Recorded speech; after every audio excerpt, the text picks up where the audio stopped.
and tension in interior trucking companies. If you are relying on facility insurance, you could be overpaying. Reduce your insurance cost by $10,000 or more per truck. And good news, we accept drivers with only 1 year of experience. To learn more, just send us text by typing insurance to 365-364-0714. Thank you. Wow. Mind blowing. I just created this next podcast episode using 100% of AI. Let me know what you think. I found this. To me, it's incredible. This is really me, Chris Harris, Safety Dawg. This is not AI, but the next two voices that you hear are 100% AI, and this was generated from information that I gave artificial intelligence. Let me know what you think. Leave me a comment in the notes down below. All right. Let's jump right into it today. We're diving into the world of commercial vehicle operation, regulations in Ontario. Lots to unpack there. Yeah, so like if you were thinking about starting a trucking company, right? Or maybe you're just curious about like the safety stuff, with the big rigs. Or even if you just want to know what's up with all those different license plates you see, we've got you covered. We've got it all. Yeah, today we're looking at the HTA Hours of Service Regs and the MPO Commercial Vehicle Operators Safety Manual. Trying to boil it all down. Should be interesting. It's a lot more complicated than most people think, Yeah, I bet. So let's say, okay, you're sitting down, you've got your coffee, whatever, and you're like dreaming of having your own trucking company. What's like the first thing you do? Well, even before you start thinking about trucks and all that, you need to get a business plan, right? And that's where a site like the Canadian Business Network, that's a great resource. It walks you through it all, like everything from what you're actually going to do, the services, all that, right through to like the money side, like the forecasting and all that. Right. I guess that makes sense. You need a roadmap. Exactly. You don't just, start driving. You got to know where you're going. For sure. Okay. So once you have, you've got your plan, then you have to figure out how you want to structure your business. Oh. You going solo, so like a sole proprietorship, right? Or are you partnering with someone, so a partnership, or maybe incorporating? Right. Each one has its own pluses and minuses, right? So it's super important to talk to a lawyer, get their take, and an accountant too, right? Make sure you're set up right. Makes sense. So we've got the business plan. We know how it's structured legally. Then what? Regulations. And here's the thing. You got to be on top of regulations from like every level of government. I'm talking municipal, provincial, and federal. Oh, wow. Okay. So like, give me an example. What kind of things are we talking about for each one? Okay. So say municipally. That could be things like business licenses, right? Zoning bylaws, that kind of thing. And those are going to be different everywhere you go. Right. Then provincially, you're looking at things like the Highway Traffic Act, right? That covers a ton of stuff. Driver's licenses, what your vehicle, has to have, all that. And then federally, that's where you get into, all the rules around, if you're going between provinces or even, out of the country. Right. Makes sense. So we've got our roadmap. We've got the business structure, and we're aware of all the different levels of government and their rules. But what exactly counts as a commercial vehicle? I mean, is it just about like the size of the vehicle? It's a good question, and that's where it gets, complicated. According to the MTO, it's any truck, tractor, trailer, anything like that over 4,500 kilograms. Oh, wow. Okay, so that's, what, almost 10,000 pounds? Yeah, so we're not talking about, like, your friend's pickup. Right. This is the real deal. This is for the big guys. Tow trucks, too, no matter how big they are. And buses, Right. But only the bigger ones. If it can fit 10 people, including the driver, then it counts. Gotcha. So, okay, I've got my truck, my plan, aside my research on all the rules. I'm good to hit the gas, right? Oh, there. Not quite yet. Now we got to dive into the acronyms. Every commercial operator in Ontario needs to know these.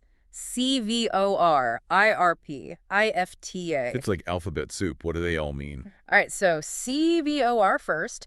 That's the Commercial Vehicle Operators Registration. This is a big one. Basically, it's how they make sure you're running a tight ship, safety-wise. So if I have a trucking company, I need the CVOR thing. If you've got any of the vehicles we talked about, those heavier trucks, tow trucks, bigger buses, yep, you need a CVOR certificate. Can't operate without it. And how do you get one of those? Like, what are they looking at? Well, the Ministry of Transportation digs into your company's safety record, like any collisions, convictions, even past vehicle inspections. They factor it all in. Huh, interesting. Yeah, they use all that to give your company what they call a safety rating. A rating, eh?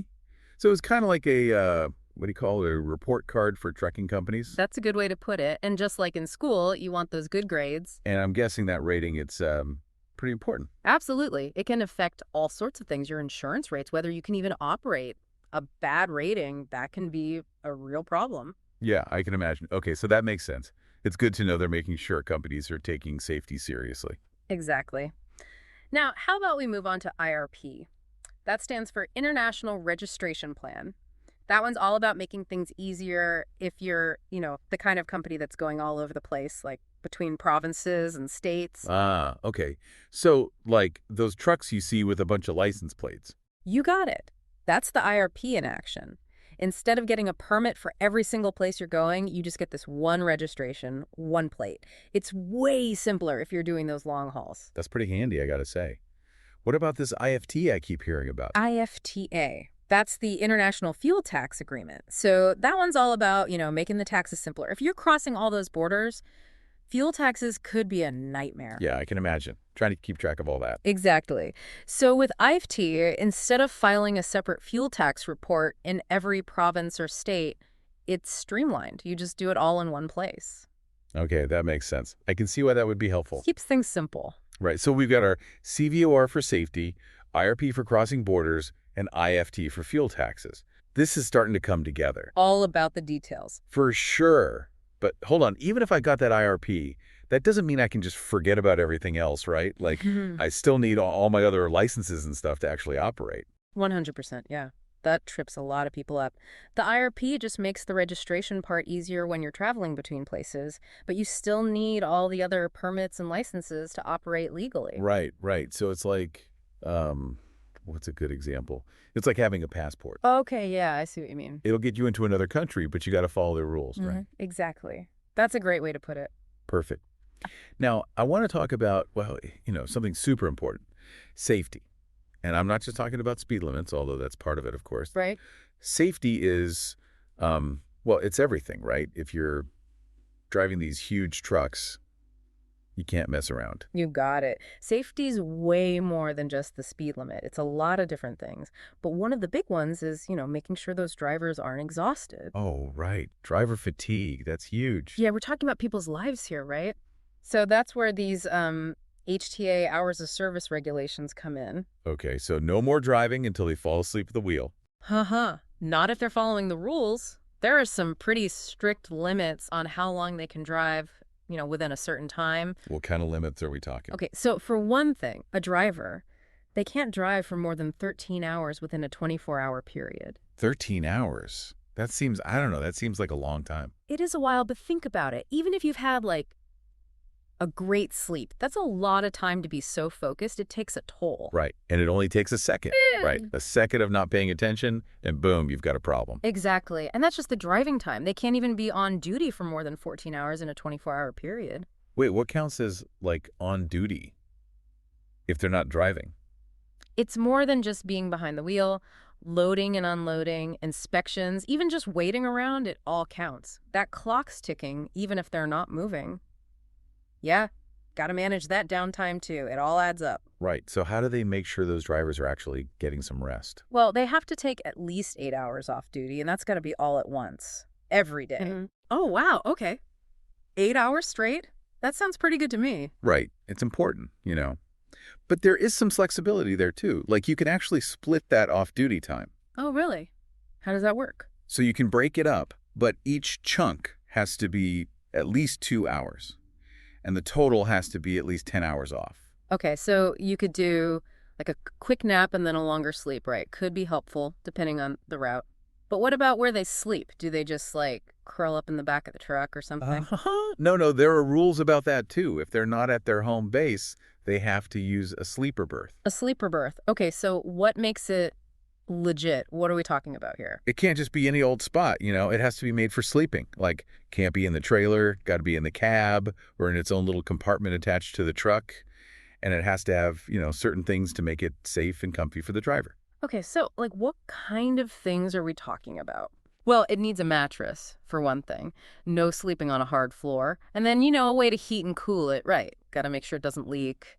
No exhaust fumes coming in from the engine or anything. And even, get this, it has to have something to stop the driver from, getting tossed out if they have to slam on the brakes or something. Wow. Okay.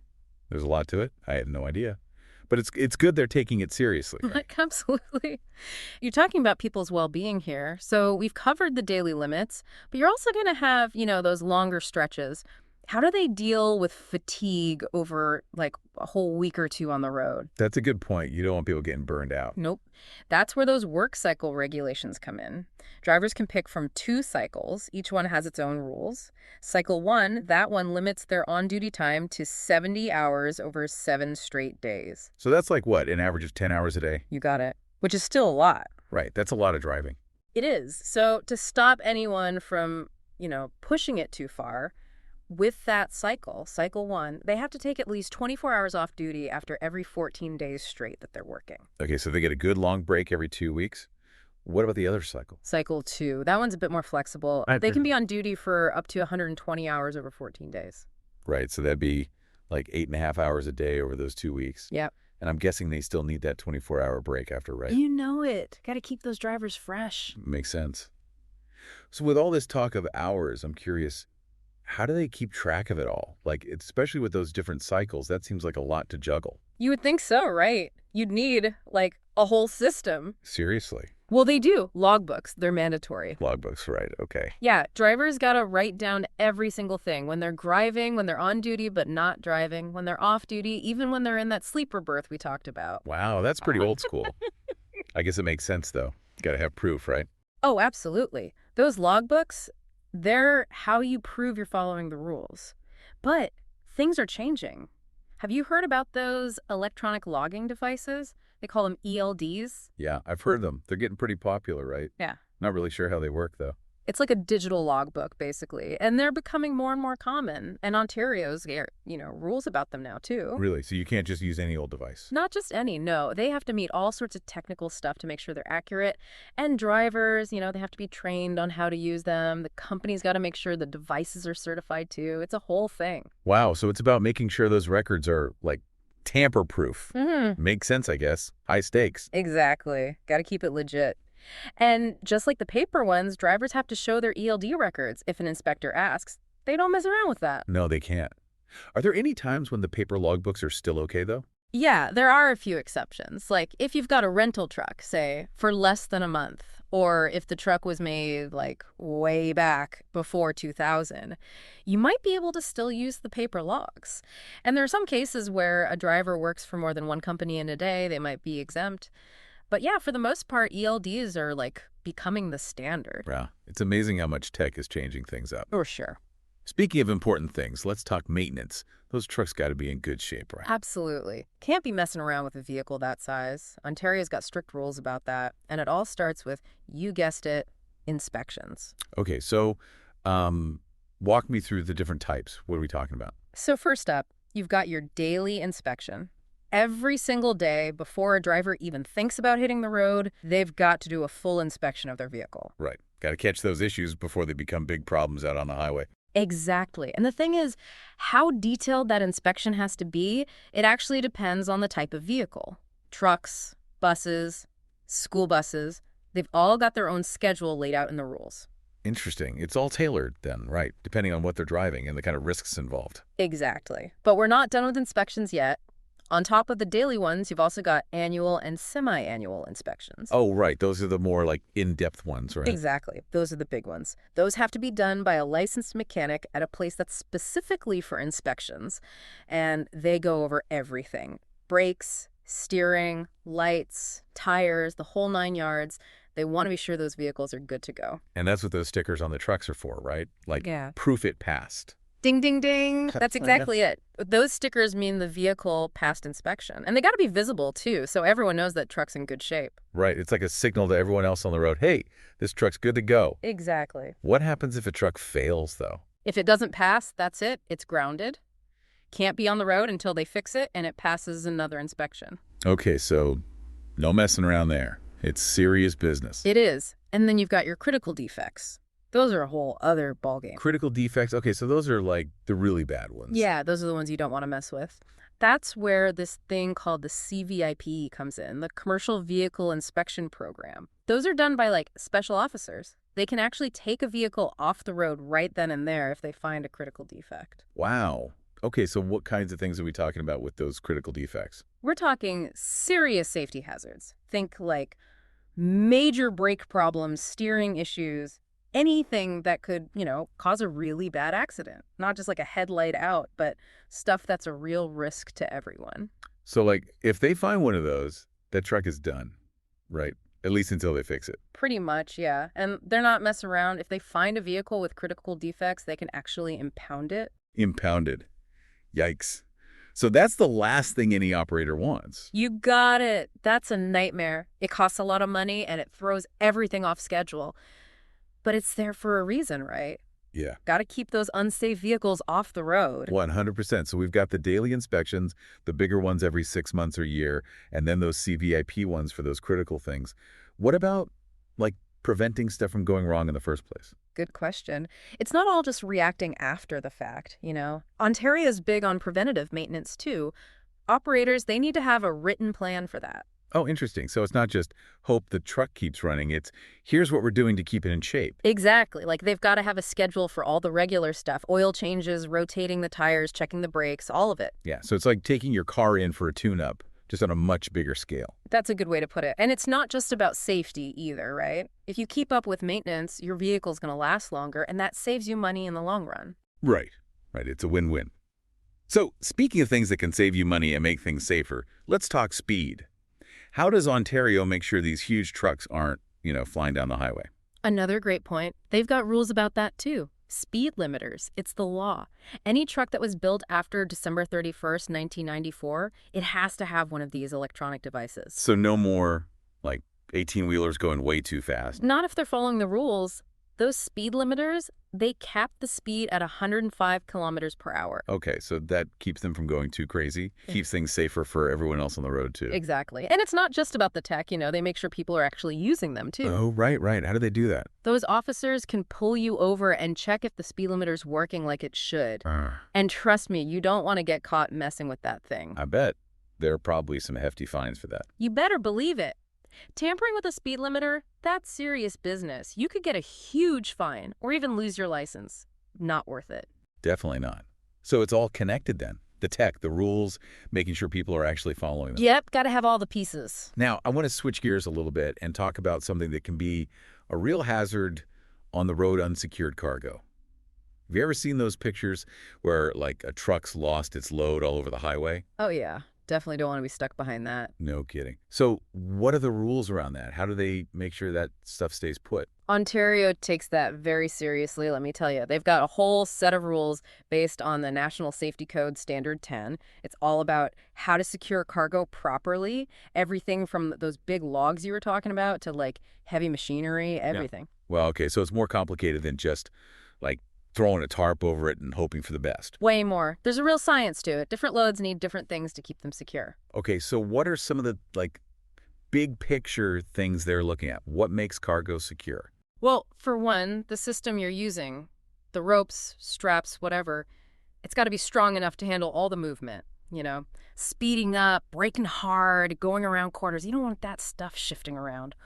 Or worse, coming loose. Right. And with those big trucks, even a little shift in weight could be bad news. Exactly. And how strong those tie-downs need to be, that depends on what you're hauling, right? How heavy it is, what it's made of, all that. For example, the rules actually say how many tie-downs you have to use based on how long the cargo is. And then there's something called the aggregate working load limit. That's like the total strength of all the tie-downs you're using together. Wow, so it's almost like, what do you call it? It's like they're doing physics problems to figure all this out. That's one way to put it. And tie-downs aren't the only thing either. Sometimes they use blocks, braces, even these special mats, all depending on the cargo. Wow. Okay, so it's a whole system. And I'm guessing different types of cargo have their own specific rules too? Oh, yeah. Like if you're carrying logs, those have to be secured with chains or binders that are rated for a certain weight. And they have to be arranged in a way that keeps them from rolling around. I can see why that'd be important. It's not just about keeping it on the truck. It's about making sure it's balanced, right? 100%. And if there's ever any doubt, it's always better to be safe than sorry, The They've got all sorts of guides and stuff to help drivers make those judgment calls. Right. Better to ask than to have a disaster. Exactly. Now, we've talked a lot about the specific rules, but what about the bigger picture? What about building a culture of safety? That's a great point. It's one thing to know the rules, but it's got to be more than that, right? You got it. And that's where safety programs and audits come in. It's got to be about more than just checking boxes, right? Like really making safety part of how they do business. Yeah, exactly. It's about building it into everything they do. And a good safety program, it can do even more than just, stop accidents. It can actually help them run their business better. Oh, interesting. How so? Well, for one thing, it can make things more efficient, and happier drivers, too. It can even make it easier to hire and keep good people. Right, because people want to work for a company that's looking out for them, right? For sure. If I'm a driver, I'm going to feel a lot better knowing my company takes safety seriously. Absolutely. So, okay, let's get into it. What makes a good safety program? What are we talking about here? It all starts with who they hire, right? Yeah. If you want a culture of safety, you need drivers who get it. Right. Who are already all about safety. You got to look beyond just, how long they've been driving or what their license says. So it's about attitude as much as experience and skills. 100%. You want someone with a good track record, someone who follows the rules, and someone who's always learning, They're not afraid to ask questions or try new ways to do things. Oh, right. They actually care about doing things right. That's the ticket. So once you've got your team, then what? Orientation and training. Got to get those new hires up to speed, right? Make sure they know company policies, the safety procedures, all those regulations we were talking about before. All that has to be crystal clear before they even think about getting behind the wheel. Right. They got to be ready. And it sounds like it's not just a one-time thing, right? Ongoing training is important, too. Oh, absolutely. You got to keep sharpening those skills, That training, it should cover pretty much everything we've talked about. Those pre-trip inspections, how to secure cargo, managing their hours, how to know when they're tired, and those work cycle limits, all that stuff. I got to keep it top of mind. Now, even with all that, sometimes, things happen. Accidents. So what role does incident reporting play in all this? So important, because you got to learn from everything, right? Even those close calls. Any incident, big or small, it should be written down, investigated, got to figure out what happened and why. Not to place blame or anything, but so you can stop it from happening again. Right. Exactly. And by really looking at what happened, sometimes you realize, hey, maybe our safety program needs some work here. Maybe the training needs to be tweaked, or the procedures, or even the way they hire people. Right. So it's all connected, constantly evaluating and getting better all the time. So how do audits fit into this? Good question. So any good safety program, it's going to have these self-audits. They're like, going to the doctor for a checkup, but for your safety program. I like that. Yeah. It helps them take a step back and look at how they're doing, see if there are any blind spots. Are they really living up to their own standards? So it's about holding themselves accountable, basically. Exactly. And those audits, they have to cover everything. Do the drivers have the right qualifications? Are those logbooks all filled out? Vehicle maintenance records, cargo securement, everything gets looked at. That's pretty thorough. Are there, resources out there to help them do that? Seems like a lot to keep track of. Oh, yeah, for sure. The MTO website's a good place to start. They've got tons of information like guides and stuff on how to do a good self-audit. And some companies, they even bring in an outside company to do the audit for them. That way it's totally unbiased, Right, that makes sense. So you don't have to do it alone. So, okay, with all this talk about safety programs, audits, all this extra stuff, it might seem like a lot of work for the company, right? Yeah. What are the real benefits here? Oh, the benefits are huge. I mean, the big one is obvious, right? A good safety program, it's going to make accidents way less likely, which means fewer injuries, potentially saving lives, less damage, all that. Right. And that alone makes it worth it, right? 100%. But there's more. A good safety record, it can actually be good for business, You can make your company look better to potential customers and to drivers who might want to work for you. And it can even mean your insurance costs less. Oh, wow. Hadn't even thought about that. Yeah, it's not just about avoiding fines and stuff. It can actually make your business stronger and more successful. That's amazing. So it's really an investment, like you're investing in the future of your company. Exactly. It's think of it as an insurance policy, right? It's better to have it and not need it than the other way around. That's a great way to put it. Wow, we've covered a ton today. It's been really interesting to get into the nitty-gritty of these commercial vehicle regulations. It's amazing all the stuff that goes into keeping our roads safe. Yeah, it's more than meets the eye, that's for sure. So for our listeners, what would you say are the, top things they should remember from all this? Well, number one has to be safety first. Always. It doesn't matter if you're just starting out or you've been in the business for years. You got to know the rules and follow them. Those rules, they're there to protect everyone, not just the drivers. It's true. It's the difference between a safe trip and a potential disaster, right? Exactly. And the more you know, the better off you are. Those regulations might seem intimidating, I know, but anyone can figure them out if they put in a little work and find the right help. Right. And there's plenty of help available, right? Tons. The MTO website, like we said, that's a gold mine. And there are all sorts of groups and experts you can reach out to if you have a question or need some help. So important. Any last words of wisdom? Just remember, this whole industry, it's always changing. New tech, new ways of doing things, new safety stuff all the time. Those regulations, they're always being updated. So stay informed, stay curious, and always look for ways to make things safer. I love that. Great advice. Well, this has been fantastic. Thanks so much for coming on the show and sharing all this with us. Happy to do it. And to everyone listening, thanks for joining us for another deep dive. Don't forget to check out the show notes for all those helpful links. Drive safe out there. Holy horse crap, feathers, whatever you want to say. That AI, one, the voices are incredible. Two, I think the content was pretty damn accurate. I listened to it and damn, it was good. Really interesting. What did you think?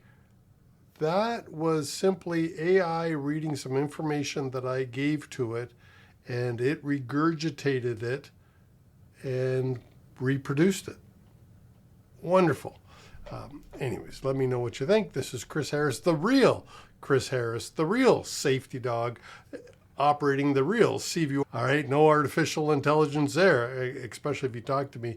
You know, you might just say there's just no intelligence. Never mind artificial. Have a great day. Talk to you next week.